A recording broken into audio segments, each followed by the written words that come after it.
All right, so welcome to the Future of Diversity. Are kicking up our first month. My name is Trisha Tinsley, and I'm going to be taking a load off Sabrina's lap just by being the semi-host tonight as we go into our early evening. And the Future of Diversity guest chef program invites all chefs of color to in the Seattle community to showcase their talent and culinary ventures at Osteria la Spiga. My name, again, is Trisha Tinsley, and I'm here with Sabrina Tinsley, the co-executive chef and executive chef and co-owner of Osteria la Spiga, and also with the matriarch of the Tinsley family and the keeper of the Verdun bloodline, the esteemed Deborah Tinsley. So we are here to talk a little bit about our month, February, and our food that we've lovingly prepared for you. But first, we're going to do some introductions. So Sabrina, I'm going to pass it to you to introduce yourself and tell the world about who you are and why you exist. How long do you have? That's a long story. I got all day, but yes, I am Sabrina Tinsley. As Trisha mentioned, I'm the executive chef and co-owner of Osteria la Spiga on Capitol Hill. We've been in business for 23 years, going on 24 now. And we feature Italian food from the region of Emilia-Romagna, which is my husband's region, Pietro's region. And but this month we want to feature something a little bit different, and I think Trisha's going to go more in detail about that. But we are looking to explore our Louisiana heritage through this venture that we're calling Verdunville Kitchen. And Verdunville is the city from whence our ancestors come. And so we are going to, it's kind of a project, kind of like a side project, exploration of, food and culture, but also stories. The stories are so rich and intriguing, and we're exploring it ourselves, but we also want to share that with you. So it's not a brick and mortar concept yet, but we're trying to understand whether this could be something, an adventure for the future. Mom, you want to introduce yourself? Okay, my name is Deborah Tinsley. My mother was a Verdun, and she lived in Verdunville for probably 18 years of her life. And then she moved up to Michigan, and that's where she met my dad. She had, I think there were 11 kids in the family. Yeah, 11, she had 10 siblings anyway. I lived in Flint for most of my 17, 18, 20, 23 years. Yeah, I was in Flint. And then we moved to Alaska, and then back to Baltimore, then back to Alaska, then I moved back to Michigan, and then I'm here in Seattle now. So quite a bit of different influences there as far as my culinary skills. I don't claim to be a Sabrina or any other chef, but it's certainly the influences vary from the different areas that I've lived in.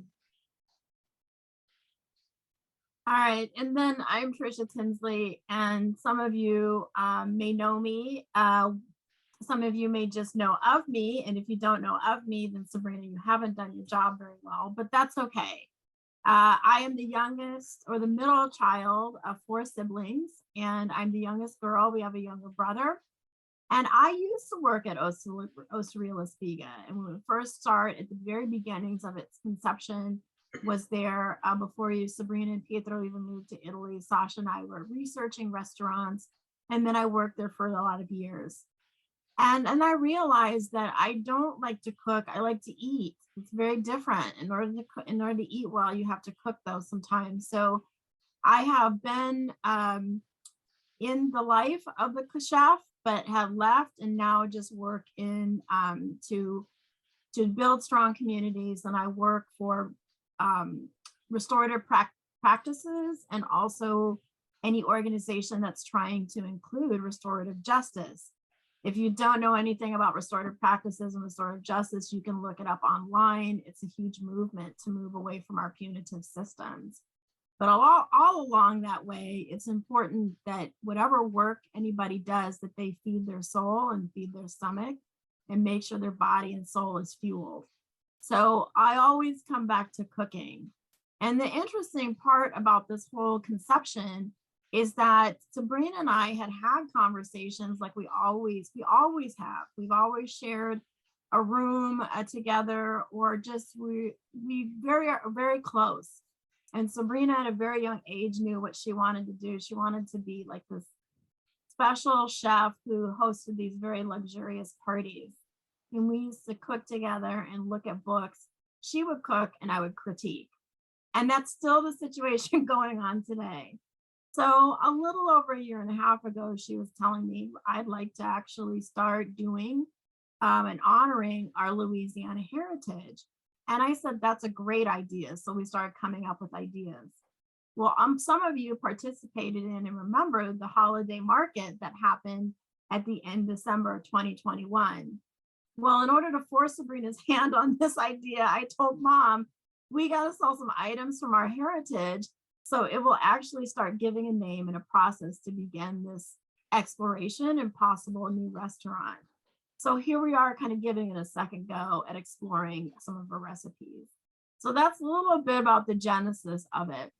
Now, since we're talking about like Black History Month, oh, by the way, Sasha can't join us today, but she is here in spirit. She's driving back from a vacation in Eastern Washington. Excuse me. But she's the chef and co-owner of Parasol Cafe in Renton. Excuse me. I just finished training all day, so I'm a little bit losing my voice, so bear with me. But so I have a little video that I'm going to share with that she gave in a little while here. But one of the things, both Sabrina and I attended Michigan State. And while I was there, I really was taught and trained by many people who were experts, the top of their field, and really gave a lot to the study of Black history here in America. And one of the most fascinating phenomenons, which actually fuels this conversation about restaurant and Louisiana fare, is that there was a movement at the turn of the century, about 1910 until about around 1940, 1950, where a massive amount of Black people living in the South moved to the North. We're talking about the Northeast part of the country, the Midwest, and the parts of California to get jobs and to actually make money to send back home. And so that was no exception for our family. Now, we're very light complexion in our family, but our heritage is significantly and unquestionably Black. And especially that Southern piece that we bring from my mom's family came all the way up from Verdunville and into Flint, Michigan, specifically. Some people actually, some of the family lived in other parts, such as Philadelphia, but for the most part, a good portion of the families moved to Flint, Michigan. Now, along with the Great Migration, brought a lot of the culture and the food and the music came with the people. And so if you can imagine the amazing journey that some of this food and its origins came from, has had in America, is quite fascinating.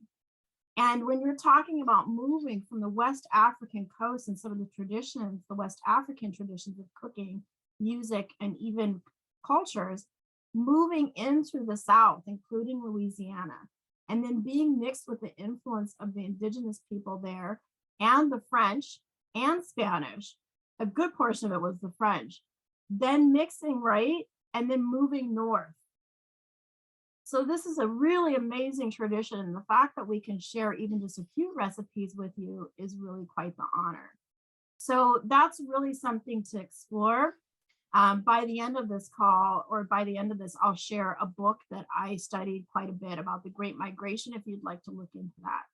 But on the heels of that, here we are in 2022, ready to share some of this long history with you as best as we can.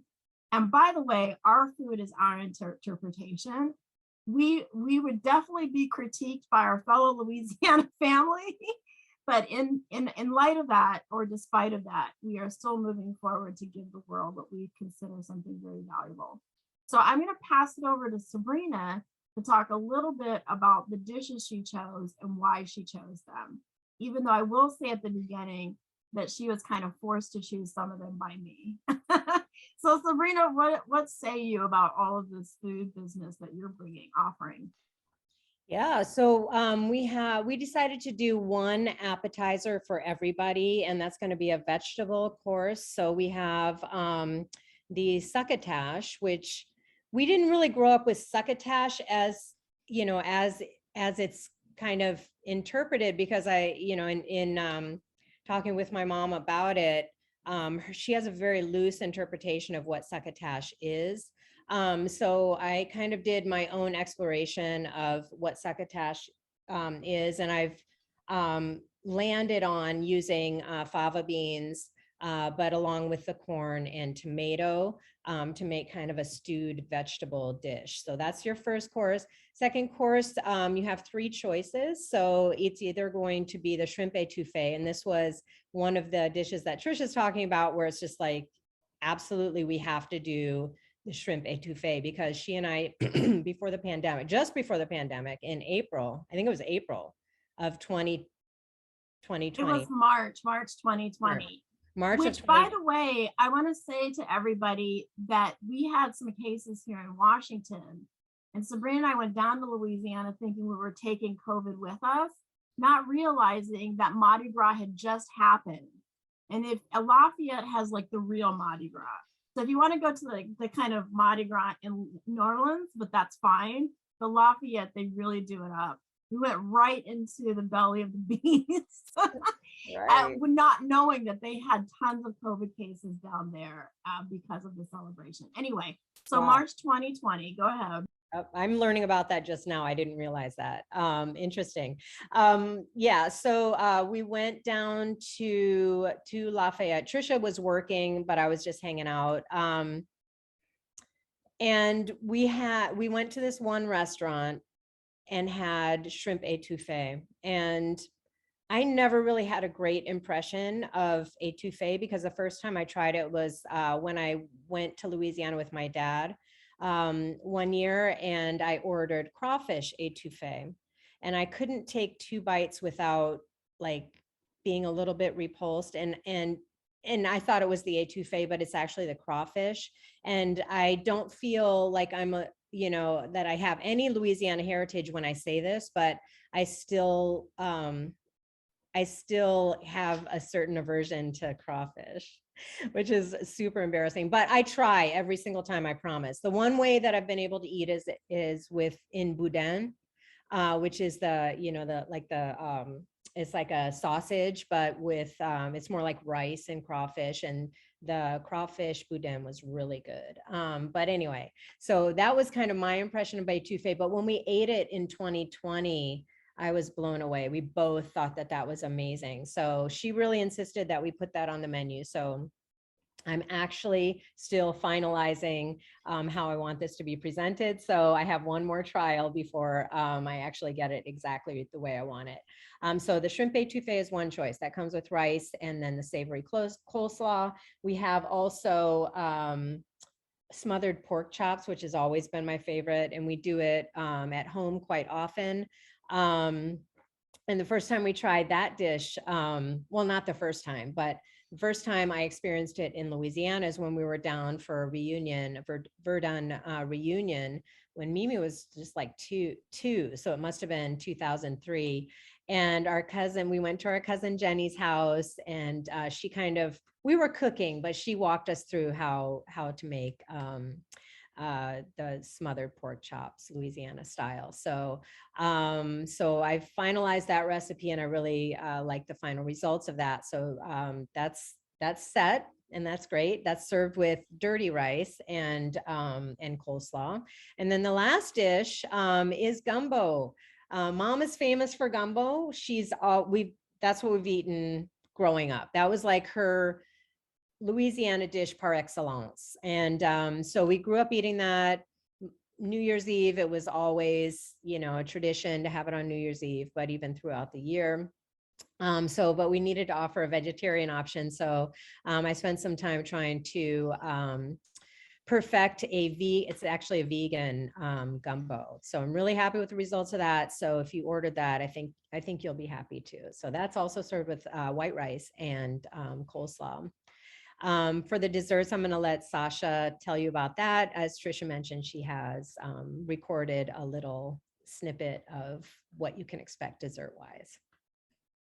So tell us about the drink, and then we'll come back to the gumbo and like move it over to Mom to see kind of how she came to that recipe. Sure. But we worked really hard on the vegetarian gumbo. We had to really, because it's very meat heavy, and gumbo has a lot of different variations. Mm-hmm. And this one, the variation we grew up with, is brothy, and there's no tomatoes. Mm-hmm. So it's reliant on some of the flavors of the meat and fat. But we needed to really not just replace the meat, but capture the spirit of the gumbo and not compromise it. So tell me a little bit about some of the things you took into consideration. Yeah, so I think the broth was the hardest thing, because if your broth is great, then you're going to have, you'll have a pretty successful gumbo. So what I noticed about the vegetable broth, obviously, is that it's missing the mouthfeel. And so, with any kind of meat stock, you have the umami, but you also have the fatty content, fatty mouthfeel. And so obviously vegetable stock is missing that. So I really had to work hard on the vegetable stock to get that mouthfeel and the exact flavor profile that would kind of like really bring out the vegetables in the gumbo. But then for the roux, since I wanted to keep it vegan, I used vegan coconut butter for the roux, which was phenomenal. That was like the best thought that I had, I think, really bringing this vegan gumbo to fruition. So that was pretty exciting, but it was, it took a lot. It took a lot. The first try I was not happy with it. As far as the vouqueré is how they pronounce it down there. Vouqueré is a cocktail. It was a cocktail that was developed in the 1930s at Hotel Monteleone. And the Carousel Bar is still there today. And that's actually when we were down visiting Louisiana with the family. I took Pietro and the kids back probably about 6 years ago. And that was the first time Pietro had been down there. And he and I left the kids at home and went out for a drink at the Carousel Bar. And I ordered a vouqueré because it was, it was on my bucket list. And it was heavenly. I fell in love immediately. I had a wonderful time at the bar with Pietro that night. And so I wanted to share that experience with you. Well, Mom, so how did you bring the gumbo? How did you manage to carry that gumbo recipe from generation to generation? If that's in fact what you did. I mean, you may have just kind of fudged it a little bit, but tell us about that journey so people can kind of hear that it's well, first of all, everybody cooks their gumbo differently. Everybody has a different recipe. Traditionally, gumbo was fixed from whatever you had in the refrigerator. Okay, so whatever vegetables, I mean, basically, the, the Holy Trinity was part of that base and a roux. Those were the part of the identity of a gumbo. But for the most part, I think when it was created initially, it's just whatever you had in your refrigerator left. So if you had sausage and you had meat, you could put that in it. My family did not have a recipe for gumbo. You learn how to make it by watching your family. So I had my mother's, I had my Aunt Artie's and Aunt Bernadine, who was one of the younger members of the family. She married my Uncle Earl, who was a Verdun. And when she came up to Michigan, she was probably in her early 20s. So I had another kind of influence there. She did hers a little bit differently. And it was there that I learned how to measure for a roux. Before, everything was guessed. I just guessed how much fat to put into my my frying pan and how much flour to put in. But she used a spoon, one of those large metal soup spoons that you have in your kitchen that you stir. That's my measuring tool. I put a spoonful of, well, she used lard, I used vegetable oil, but a spoonful of vegetable oil and a healthy spoonful of flour, and that was the roux that I would make. And it didn't seem to make any difference which size or how much gumbo I was making, but those were my measurements, and it all turned out okay. So yeah, I had a lot of help in throughout the years in perfecting my kind of gumbo. I like a more brothy rather than a thick gumbo. Many people use tomatoes in their gumbo, and it will be a lot thicker. I have had some gumbos that were as thick as gravy, and eating a whole bowl of gravy is just challenging for me. So I really like a more brothy kind of gumbo. Always put seafood as well as sausage as well as chicken in the gumbo. Those were always the meats that I would use.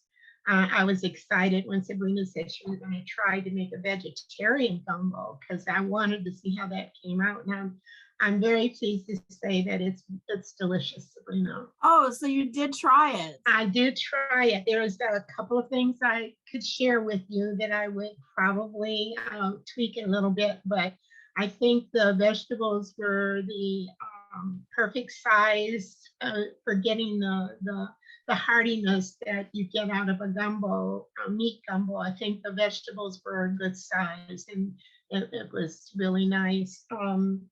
Again, I'd like a little more brothy and maybe a little more roux in it to give it that flavor that it needs.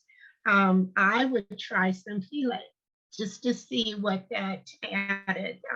Not cook it with filet, but just add a little bit of it to your soup before you get ready to eat it, just to see. I didn't try that yet, but I will, just to see what it did. But the flavors were good.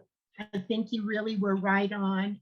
It really depends on the broth and how rich it is in flavor before you even start adding anything else. It really is a major thing.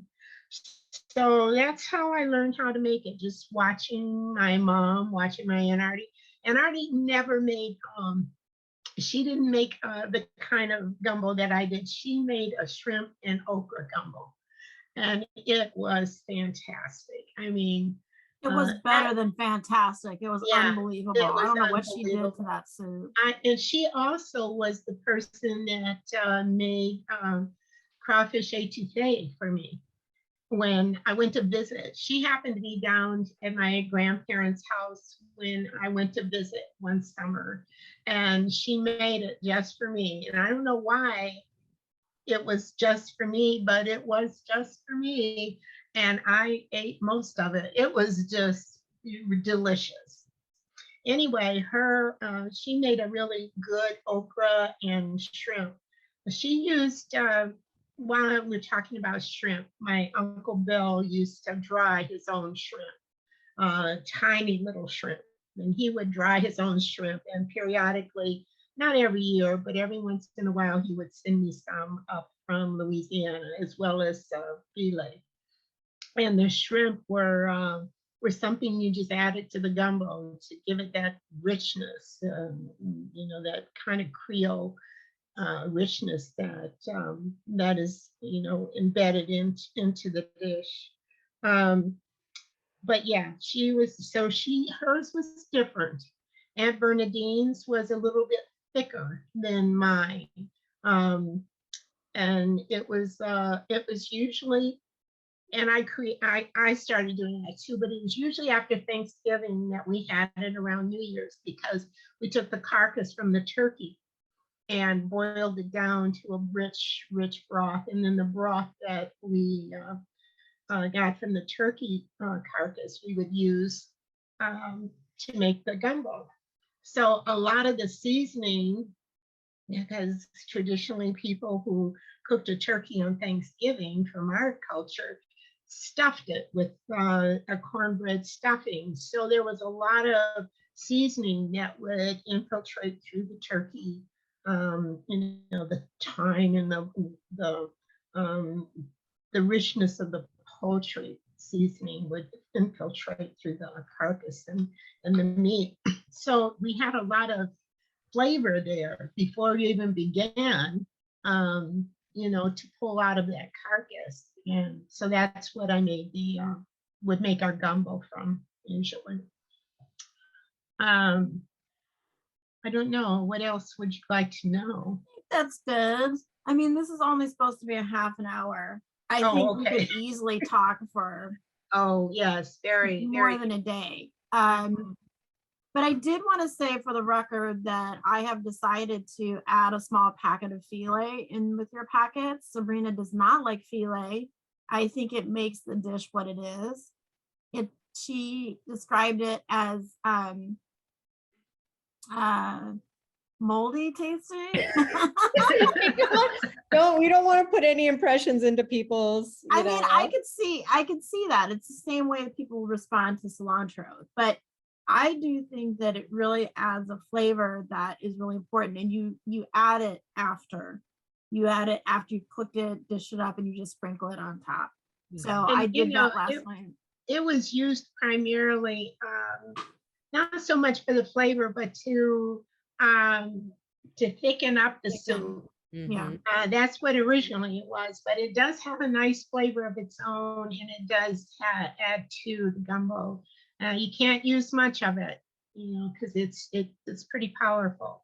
But if you just add a pinch or two, it will really bring out the flavors of the gumbo and of whatever is in it. So I want to make some space for Sasha by showing this quick video, and then we'll just try to wrap it up. It's just a couple minutes, and I'll just give you a forewarning that the beginning of the video, the sound is very low, but she does get louder as she gets her stride. I also want to say that if you do decide to buy the flavoring vinegar that I am making and adding to the mix, I insisted on that with Sabrina. I actually got my vinegar recipe from my friend who's Filipino and uses it as a dipping for lumpia. But I decided that this vinegar works really well with Southern dishes because it adds a depth to it. Mm-hmm. So feel free to kind of add that to your gumbo, but it works really well with the pork. I tried it on all the dishes. So let me just quickly show this video, and then we'll kind of wrap it up. And if you want to stay behind and have questions, that would be fine. So here is our beloved sister, Sachia Tinsley, in her beautiful, beautiful bandana. Hi, Chef Sachia here from Parasol Cafe at Southport. It'll get louder here in a second. But I wanted to send a little video shout out about the menu that we put together for you. If you're not familiar with Parasol, my husband and I started this little French cafe about 11 years ago. So we've been very happy in this location. We also do some Italian preparations, so it's kind of rustic European is what we've coined it. So I was really excited to cook outside of that menu and join my sisters and do some dishes from our heritage, our Louisiana heritage. Dishes that we grew up on or ones that were inspired by ingredients that we typically use in that kind of cuisine. So I was in charge with the desserts, and I thought red velvet cake, of course, would be a classic one to offer. I'm glad to see that a lot of you will be enjoying that.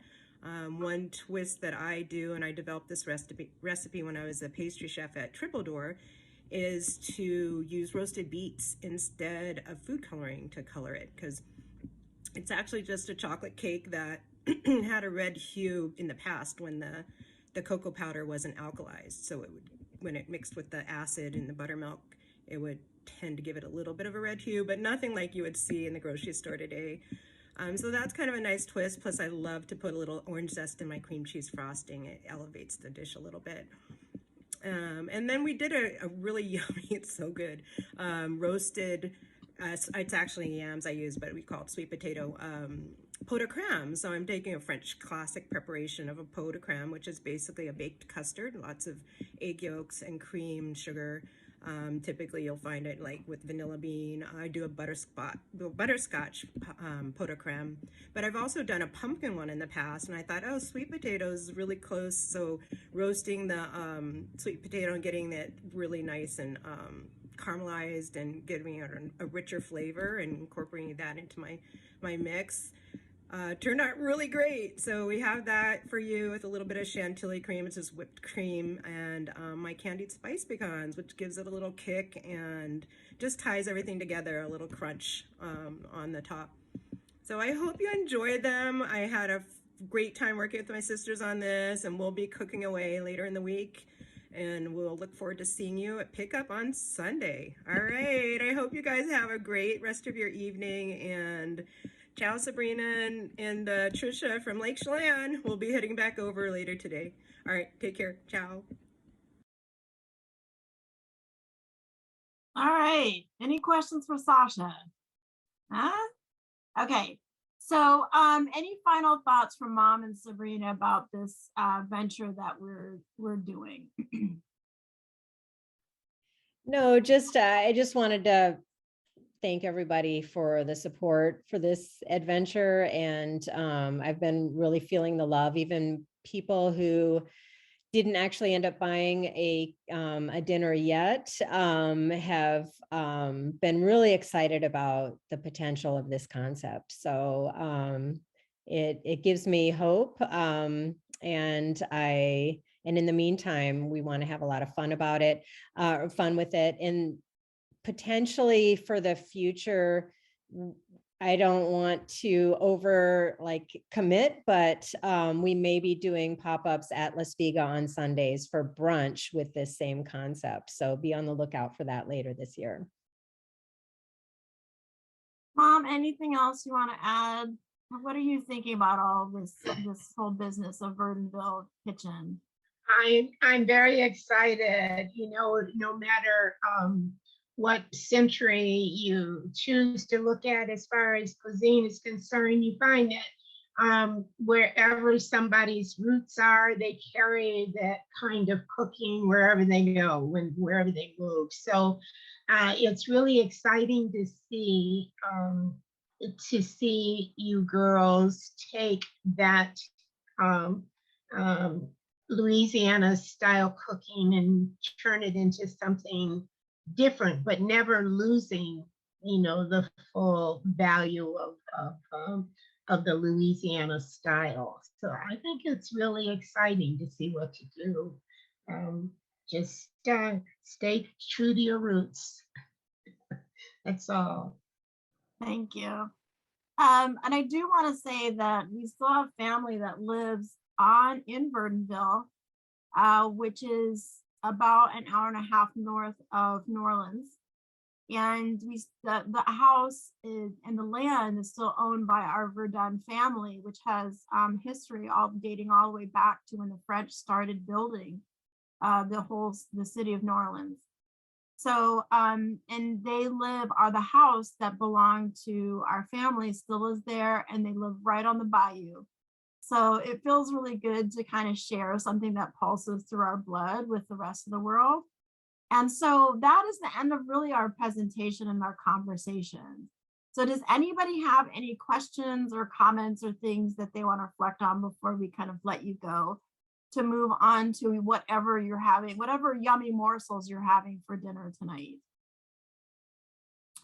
Questions, thoughts, comments from our audience members? This is Joseph. I have a question, comment. Oh, Joseph!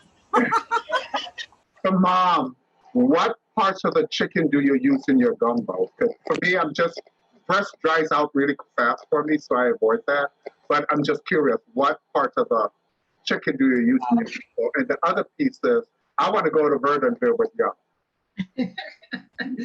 Oh, that would be great. That would be a great trip. Let me tell you, some of the tiniest little spots that we went to eat while we were down there. Just fantastic food.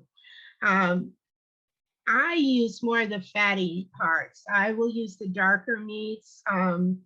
I will use leftover turkey, but mostly the white part of the meat. The way the gumbo is cooked, and it's cooked for a while, tends to dry it out.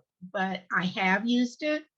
I just don't use it that frequently. I will use more of the thighs, the legs, and there are times when I just put the whole piece, not break it up, just to put a whole thigh or a whole leg in. Just depends on how lazy I am. And my kids have had crab in it, whole legs of crab. They've had it pretty much any way that I serve it. And that just depends on what's available and how. Joseph, don't be afraid to experiment with any way that you use what you like. Like I said, gumbo is something that is unique to each family. So develop your own and make it your own. Just remember there are certain things that you can't change, and that is the Holy Trinity and the root. The Holy Trinity being what, Mom? Make that clear to everybody. Oh, that would be garlic, onions, celery, and green pepper. The Trinity would just be garlic, onions, and celery. I would love to make gumbo, but I feel like I need a visual. So I need to watch, sit in your kitchen in a corner very quietly with a glass of wine. And, well, to make gumbo, because for me it seems, I know all the gumbo I've loved, and I admire the complexities and the different flavors. Like you say, people make their own, which is cool. Every gumbo has its own personality. But I need to watch somebody make this, before I even attempt. Well, I agree. I mean, that's the way I learned how to make it, Joseph, is by watching somebody, not from a recipe, but don't be afraid to attempt it. I'm willing to try. What do I got to lose? Not much. You can always just invite yourself over to Sabrina's mom's house, and they'll always welcome you with open arms. Anybody here, for that matter. Just give me the dates. We are not stingy in our family. We're definitely not stingy. Yeah, we'll talk. We'll get it together. It'll be fun. It's so good to hear you. Anyone else want to have any questions about the meal or just anything we've talked about? Our friend Tony's picking up the meal on Sunday, so we're going to have it at my place. So it's going to be fun. It's going to be great. I will send you a Zydeco playlist.